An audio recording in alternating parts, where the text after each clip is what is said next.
Welcome to the Explainer. Okay, so when you step onto an airplane, what's the first thing you notice? It's probably a smiling cabin crew member, right? Ready to greet you, maybe help with your bag. But that friendly welcome, it's just the tiniest tip of a massive iceberg. Today, we're going to dive deep below the surface to uncover the hidden world of training, responsibility, and sheer expertise that defines the modern cabin crew professional. And to really get where we are now, we have to look at where it all started. So let's rewind a bit. Just listen to this quote from the New York Times all the way back in 1936. It just perfectly captures how people saw the job back then. The role was framed as this glamorous thing, but the reality? It was incredibly restrictive, and it was focused almost entirely on appearance. I mean, the qualifications were literally more about fitting a very specific physical mold than anything else. But the big question is any of that still relevant today? Is the job really just about service with a smile?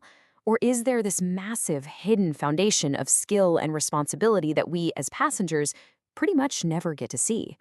Let's start peeling back the layers. You know, the best way to understand the role is to think of it just like an iceberg.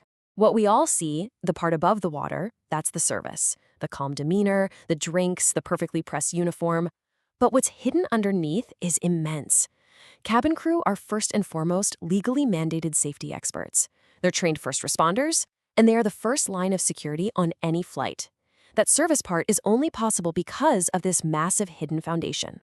And that gets us to the most fundamental truth about this job. The primary legal reason cabin crew are on an aircraft isn't for service, it's for safety. Absolutely everything they do is built on a framework of procedures designed to protect every single person on board. So, where do all these procedures come from?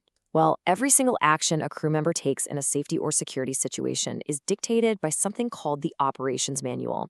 Think of it as their Bible. It's a hugely detailed, legally binding document that's approved by national aviation authorities like the FAA. It is the ultimate authority, covering everything from normal day-to-day operations to the most extreme emergencies you can imagine. Okay, let's make this real. Imagine a threat that is super common today. A passenger's laptop or phone suddenly starts smoking. You know, these lithium battery fires are one of the biggest risks in aviation right now. So what does that operations manual actually train the crew to do? They follow a very precise 3-step procedure. It's drilled into them. First, notify the flight crew immediately. Second, extinguish the first flames with the correct type of fire extinguisher. And third, and this part is absolutely critical, cool the device with water. This is to prevent something called thermal runaway, which is basically a chain reaction where the battery fire becomes uncontrollable. This isn't just guesswork, it's a drilled, rapid response protocol. All right, I'm going to give you a number, 70%. It might seem random, but this one statistic is the reason aviation safety was completely reinvented. See, back in the 1970s, investigators found something shocking. Over 70% of air crashes weren't caused by mechanical failure. They were caused by human error, things like failures in communication, leadership, and decision-making. So in response, the entire industry created something called Crew Resource Management, or CRM. It's now mandatory training for everyone, pilots and cabin crew, and it focuses on teamwork, speaking up, and clear communication to stop that chain of errors before it can ever start. You can actually see this mindset in action on every single flight. You know, when you're getting ready for takeoff and you see the cabin crew sitting silently in their jump seats, they might look totally calm, but what are they actually doing? They're conducting what's called a 30-second review. They are mentally running through their emergency procedures. How do I open my exit? What are my evacuation commands? What are the potential threats outside my window?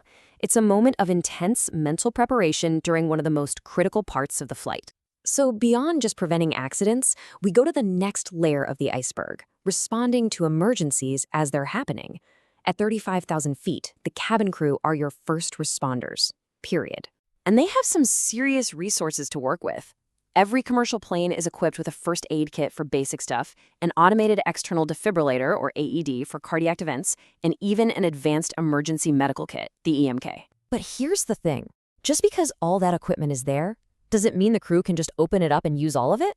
Well, the answer might actually surprise you. And the answer is no. and for a very good reason.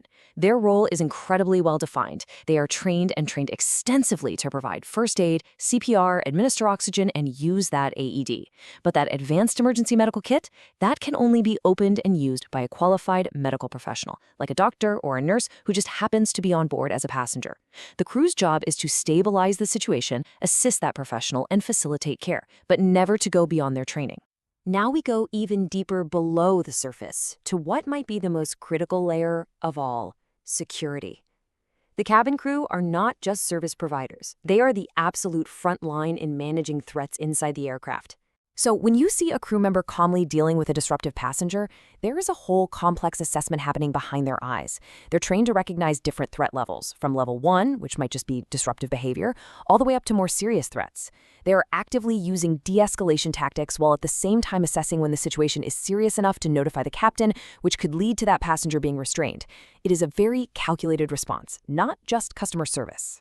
And that ultimate security responsibility, it really culminates right at the flight deck door. Ever since the events of September 11th, 2001, these doors are reinforced, they're bulletproof, and they can only be unlocked by the pilots from the inside. This makes the cabin crew the absolute last line of defense for the cockpit. They are the gatekeepers, and they are trained in strict procedures to make sure no unauthorized person ever gets through. So what does this all add up to? Well, it's a complete and total transformation of the profession. The journey from that stereotyped air hostess of the 1930s to the multi-skilled safety professional of today has been, frankly, dramatic.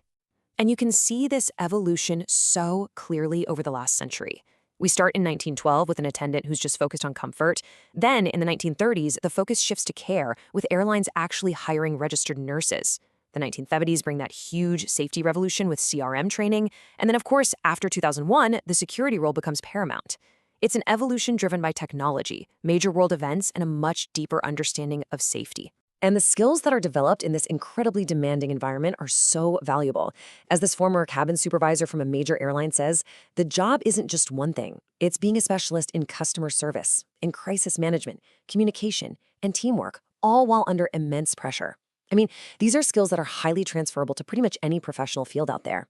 And that brings us right back to our iceberg. That calm, seemingly effortless service that makes for a pleasant flight isn't separate from the safety role. It's a direct result of it.